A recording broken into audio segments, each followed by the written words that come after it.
कोरडवाहू शेतकरी, अल्पभूधारक शेतकरी सुजलम सुफलम व्हावा यासाठी राज्य सरकारने अहिल्यादेवी सिंचन विहीर योजना आली. मात्र याच सिंचन विहीर योजनेमध्ये जे आहे ते मोठा घोटाळा झाल्याचं उघड झालं. मी आता हिंगोली जिल्ह्यातल्या धनगरवाडी शिवारामध्ये आहे. धनगरवाडी गावातून धनगरवाडी शिवारामध्ये आलो आणि याच धनगरवाडी गावातील जे आहे ते तब्बल 9 शेतकऱ्यांनी आमच्या विहिरी चोरल्या गेल्या अशी जिल्हाधिकाऱ्याकडे तक्रार केलेली आहे.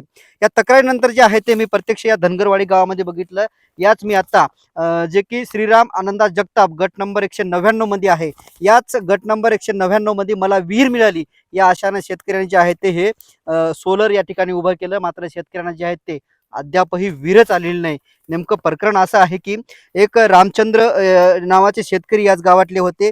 पारावरल्या विषय चालू होता. पारावरल्या विषयातून ही सगळी गोष्ट फुटलेली आहे.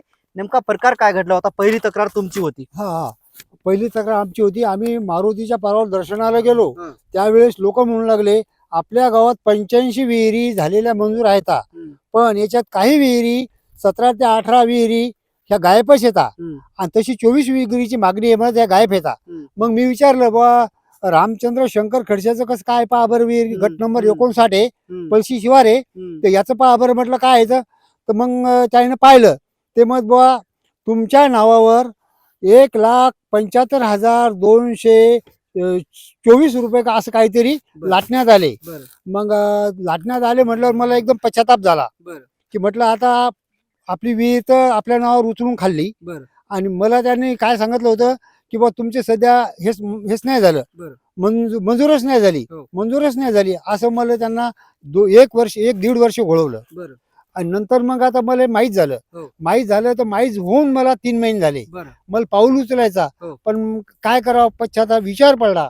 आणि मग नंतर मग मी म्हणलं आता पुढे आपलं काही हो. मग आम्ही मागणी केली. ही कलेक्टर ऑफिसला गेलो आणि साहेबांना सांगितलं, म्हणलं असं आमची विहीर चोरीला गेली. संतोष किसन कोरडेनं हे पैसे सर्व उचलून खाल्ले. मग आम्हाला एक तर लाभ द्या, आम्हाला विहीर करून द्या. तर ह्याच शेतकऱ्यांनी जे आहे ते माझी विहीर चोरीला गेली पहिली तक्रार केली होती.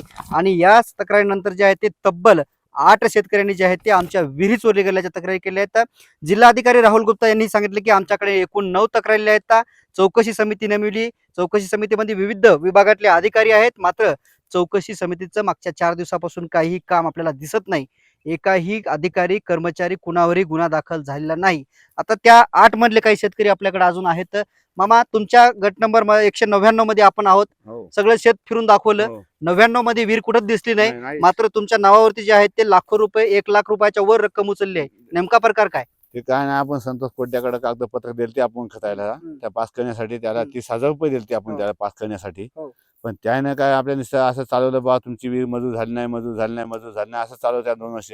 आणि विकून अण्णांना पाहिलं आम्ही. तर अण्णांना पाहायला गेल्या तर आमचे पैसे उचलले गेले. तर उचलले गेल्यामुळे मग आम्हाला पैसा असं वाटलं आम्ही त्या विहिरीच्या माता आम्ही सोलर पास केलं. आम्ही सोलर वाहत आणून फिट केलं. त्या सोलरचे 40,000 भरले आम्ही. तर हे असे करता करता आम्हाला त्यानं धोक्यात टाकलं आम्हाला. तर त्याचे आमचे पैसे त्यानं उचलून खाल्ले. उचलून खाल्ल्यामुळे मग आम्हाला पर्याय नव्हता काही. आम्ही हे पुढे पाय उचलला. तर आम्ही कलेक्टर साहेबाला गेलो. आम्ही पोलीसवाल्याला केस केली. तिथं अजून काय अनुभव दाखवला नाही साहेबांनी बी. आदिवासी ते हे येतं गुन्हेगार येतं ते आज मोकळेच येतं. आम्हाला काही न्याय का भेटला नाही अजून. तर अजून असा न्याय जर नाही भेटला तर आम्हाला आत्महत्या केल्याशिवाय मागच नाही आपणाला. मग आता याच्या शासनानं आपल्याकडे साहेबांना हात जोडून विनंती आहे ना आपल्याला काहीतरी आपल्याला मार्गदर्शन करावं आहे ना आपल्याला. एका प्रकारे हिंगोलीचे जिल्हाधिकारी राहुल गुप्ता यांच्या आदेशाला खालचे अधिकारी असतील यांनी जे आहे ते केराची टोपली दाखवली. तात्पुरतं तरी असंच म्हणावं लागेल. कारण की अजून 4 दिवस उलटले, 5 दिवस उलटले, एका अद्यापही ना गुन्हा दाखल आहे, ना कुठं तक्रार आहे, ना साधी चौकशी झाली. कुणी आलं होतं का चौकशी करायला या तक्रारीनंतर? कोणीच नाही सर. विहिरीवर आलं तर चौकशी करण्यासाठी मीडियावाले. तुमचं नाव काय? तुमच्या नावावर विहीर होती का कुणाच्या नावावर विहीर होती? माझ्या आईच्या नावावर होती. काय पूर्ण प्रकरण सांगा. इंदुबाई विश्वनाथ खडसे माझ्या आईच्या नावावर विहीर आहे सर. आजगाव शिवार गट क्रमांक 380. माझ्या बी आईच्या म्हणजे माझ्या बी आईच्या याच्यामध्ये 1,46,000 उचलून खाल्लेले आहेत विहिरीच्या. बरं. एकूण किती विहिरी आहेत सगळ्या अशा गावात? अशा 24 विहिरी सर. काय मागणी आहे आता सरकारकडे? प्रशासनाकडे फक्त एवढीच मागणी आहे की एक तर आम्हाला प्रशासन विहीर खतून द्यावे, किंवा मग जे समज आमच्यावर जे बोजा वगैरे जे पडल तर त्याची समज बाबा आमच्यावर पडणार जे दोषी आहेत तर दोषीवर पडण्यात यावा. त्याच्यामध्ये सर सगळ्यात दोषी जर माणसाला तर संतोष किसन कोरडे हाच आहे. पुढचा निर्णय काय आहे शेतकऱ्याचा आता जर न्याय नाही मिळाला तर? जर नाहीच मिळालं साहेब तर आम्हाला एक तर उपोषणाला बसावं लागेल किंवा मग आम्हाला डायरेक्ट आत्महत्या केल्याशिवाय दुसरा पर्यायच नाही. खरं तर शासनाचं धोरण आहे मॅप लोकेशन फोटो आला, सगळं डिजिटल जमाना झाला. मात्र सगळे जे संबंधित अधिकारी असतील या पंचायत समिती लेवलचे किंवा मग जिल्हा परिषदचे असतील किंवा इतर असतील, ना यांना फोटोचा टॅग दिसला ना लाईव्ह लोकेशन दिसलं, तरीही या शेतकऱ्यांच्या नावावर जे आहे ते परस्पर कुण्यातरी व्यक्तीने जे आहे ते लाखो रुपये हडप केल्याचा प्रकार आपल्याला उघडकीस आलेला आहे.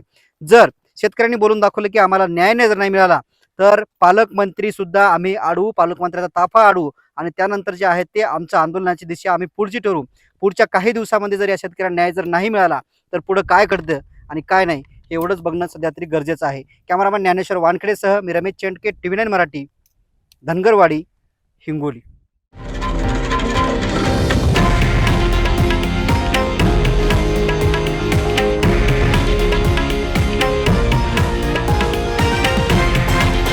हे आहे देशातील नंबर 1 न्यूज नेटवर्क आणि आपण पाहत आहात TV9 मराठी, एकमेव.